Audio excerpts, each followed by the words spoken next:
आप किसी का धन ना खाइए, आप किसी की प्रॉपर्टी ना खाइए, आप किसी का पैसा ना खाइए, आप किसी का वैभव ना खाइए। वो धन कैसे निकलता है, किस रूप में निकलता है, हम पहले भी कथा में कहे हैं। दो भाई थे, दो भाई, सगे सगे दो भाई।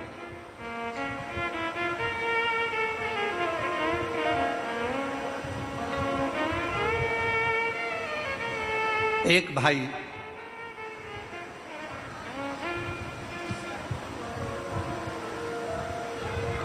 कुंवारा था, एक की शादी हो गई थी,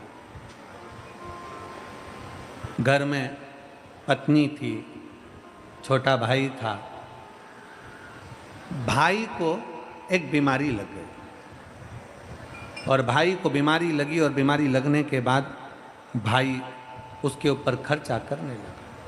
खर्चा, शिव भक्ति कर रही है दो भाई। छोटे भाई के शरीर में रोग हो गया। रोग होने के बाद छोटा भाई धीरे धीरे बीमार पड़ता डॉक्टरों को दिखाया, दवाइयां दिलाई, औषधि दिलाई, सब कुछ करा, सब कुछ करा। आखिरी में छोटा भाई ठीक नहीं हुआ। पैसे पे पैसा लग रहा था, धन पर धन लग रहा था।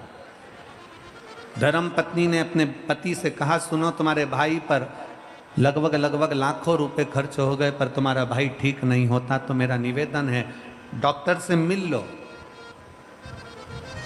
और डॉक्टर से मिलकर एक काम करो कि तुम्हारे भाई को धीरे धीरे कर कोई ऐसी दवाई दे दो जिससे तुम्हारा भाई, क्योंकि अब चल सकता नहीं, पड़ा रहता है, पलंग पर है, उसका जीवन बेकार हो गया, तो उससे तो उसके प्राण छूट जाए तो अच्छा, डॉक्टर से मिलो जाकर।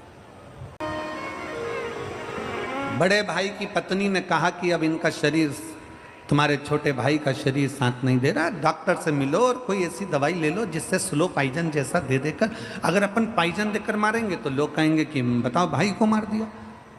कोई दवाई ऐसी दे दी जाए जो धीरे धीरे तुम्हारा छोटा भाई, अब शरीर में कब तक पैसा लगाओगे, वो शरीर काम का नहीं है।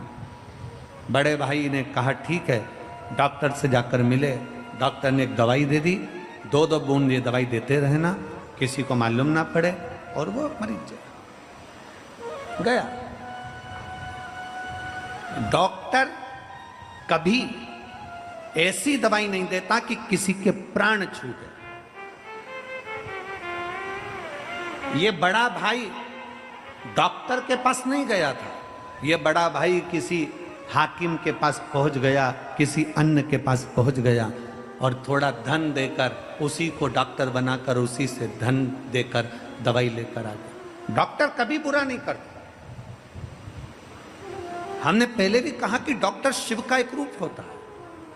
ये दवाई लाया, दवाई लाकर अपनी पत्नी को दी, पत्नी 2 बूंद डालती जाए, देती जाए, धीरे धीरे भाई मर गया। प्रॉपर्टी पूरी हो गई, अपनी जमीन जायदाद अपनी हो गई।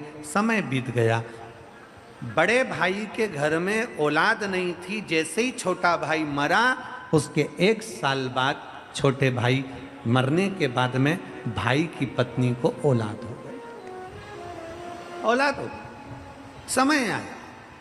समय आने पर बच्चा बड़ा हुआ, बड़ा होकर बच्चा और बड़ा हुआ, बड़ा होने के बाद में फिर उस बच्चे का विवाह हुआ।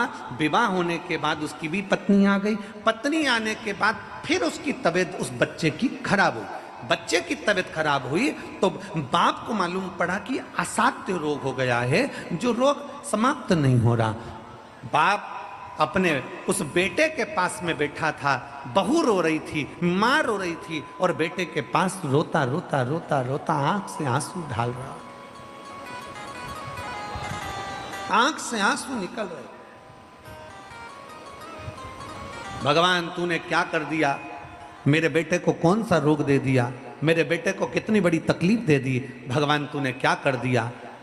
अंतिम क्षण था, रो रहा था, तड़प रहा था। पूरा घर बिक गया, जमीन बिक गई, जायदाद बिक गई। बेटे को सही कराने में सारी जमीन जायदाद बिक गई, पूरा धन चले गया। तब बाप रोते रोते बोला, बेटा न अब तो कुछ भी नहीं बचा, तेरी माँ के जेवर तक चले गए, सब कुछ चले गया, अब तेरी पत्नी के तन के जेवर भी चले गए, पर तू ठीक नहीं हो पा रहा। बेटा तुझे क्या हो गया, कौन क्या कर गया समझ में नहीं आता। तब आखिरी में शिथिल सा बेटा पलंग से उठकर बोला, भैया मैंने अपने हिस्से की प्रॉपर्टी पूरी अपने ऊपर खर्च करवा ली।